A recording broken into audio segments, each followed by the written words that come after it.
Hi, how are you? It's I'm good. Hi, everybody.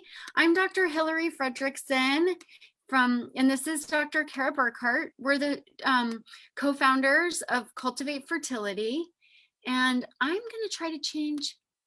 Let's So I'll introduce myself. In the background, it's dark because it's Connecticut. I'm on the East Coast. Hillary's on the West Coast, so it's all light and sunny there. I'm a naturopath physician who is an acupuncturist, and I specialize in fertility. And Dr. Hillary and I went to school together a very long time ago. And we've been specializing in family medicine and women's health for so long. And then a number of years ago, we got together and decided that we both struggled with infertility, and we have so many of these patients, and we figured out these things that might potentially help people. And why don't we bring it to a larger audience than just our practices? So that's how sort of Cultivate Fertility was born, because we had to fix our own fertility issues, and we ended up helping a lot of other women. So we want to help you too. Yeah. Dr. Hillary, you want to introduce? Well, yeah. So I'm Dr. Hillary Fredrickson. I work in Mill Valley, California, and I work at a place called Pediatric Alternatives, which is a great place for family health and women's health. And I work with fertility patients and mothers and babies, and it's awesome.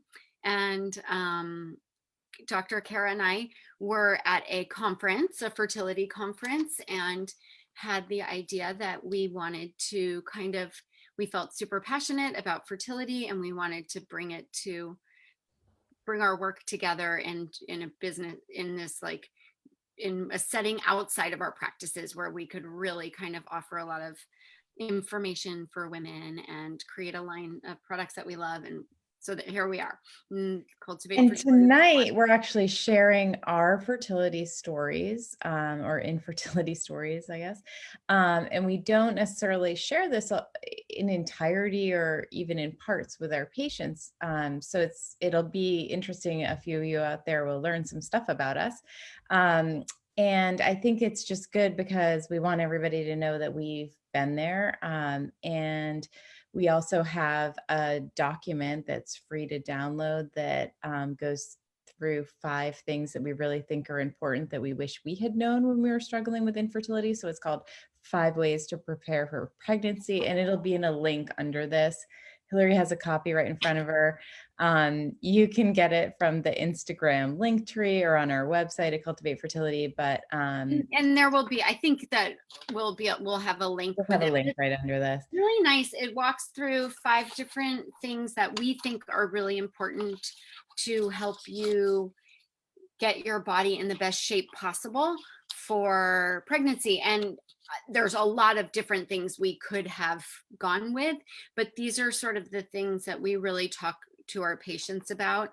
Some lifestyle changes, hydration, important foods to eat, the importance of exercise and blood flow to your reproductive organs, and then the intense importance of reducing stress and staying balanced. And so we really hope that this is of service to you. A lot of people have really enjoyed it, and so we hope that you will too. But These so are the surprising things we share with our patients. And so that's what's in the document. But interestingly, Dr. Hillary had PCOS, I had endometriosis. And so we kind of cover 2 of the most common diagnoses that go with infertility. And we also work mostly with women who don't know exactly what's causing the infertility or the fertility issues. And so you can kind of grab some information from our stories because we've both struggled with this. So both of us were really young when we were diagnosed. I was 20. I was diagnosed with endometriosis.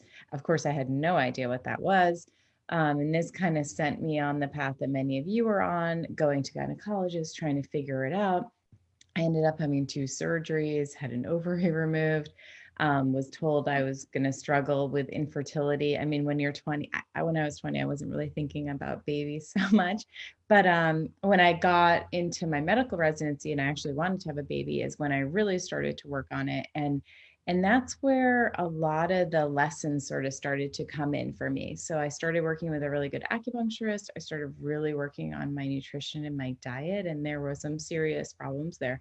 And then it wasn't easy. I still had 5 miscarriages, but I stuck with it. And I sort of got this idea of like, my daily choices are going to help me with my fertility. And I started figuring out all these things like from Chinese medicine and from naturopathic medicine and just from all these doctors I was going to.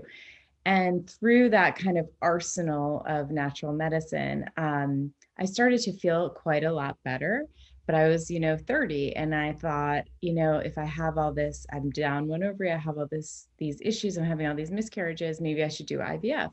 So that's sort of against like our group of people we were in school with. We were very into natural medicine and we believed in the body's ability to heal, and to do IVF and medication was sort of against our philosophy.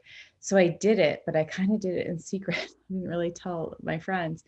And so it was like this lonely process, and all the miscarriages were quite lonely too. Oh But my I God, ended up that's getting a heartbreaking. great baby out of that, It's and amazing. yes, and I was very lucky. The IVF doctor said I was incredibly lucky to even have success with IVF because my egg quality was quite low. I had very few when they get them. It looked really bad. So I'm glad I did that. But here's what's so interesting about this story is that then I wanted another baby.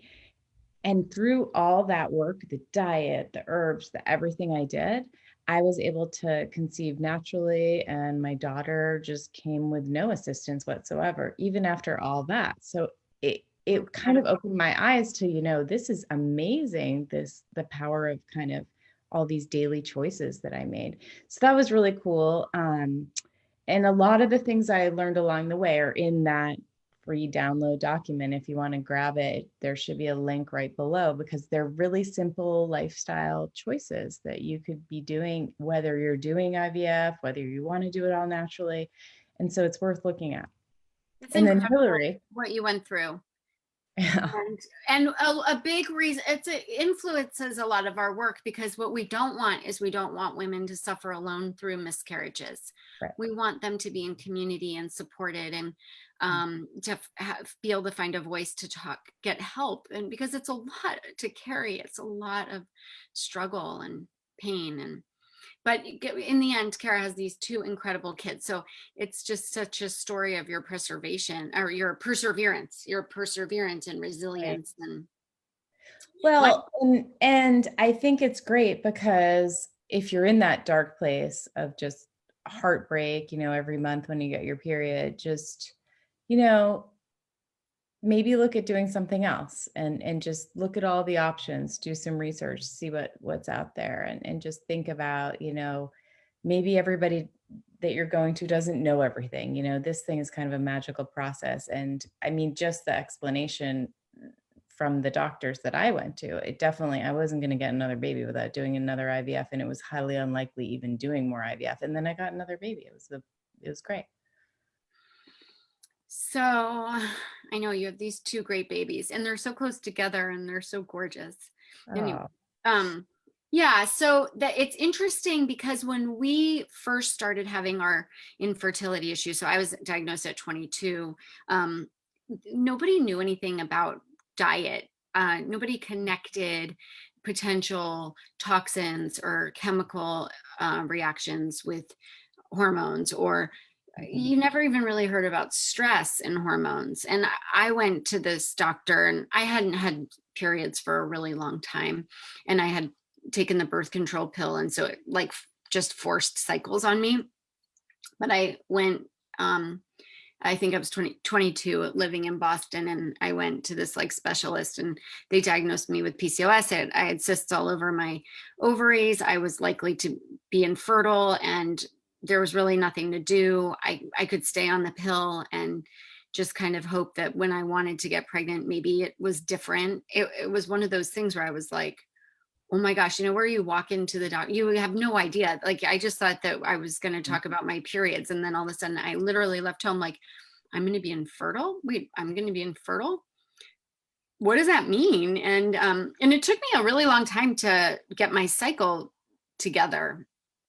because I was under a lot of stress. Like I was always put myself under uh, a lot of stress. And so I think that had a huge impact on my cycle.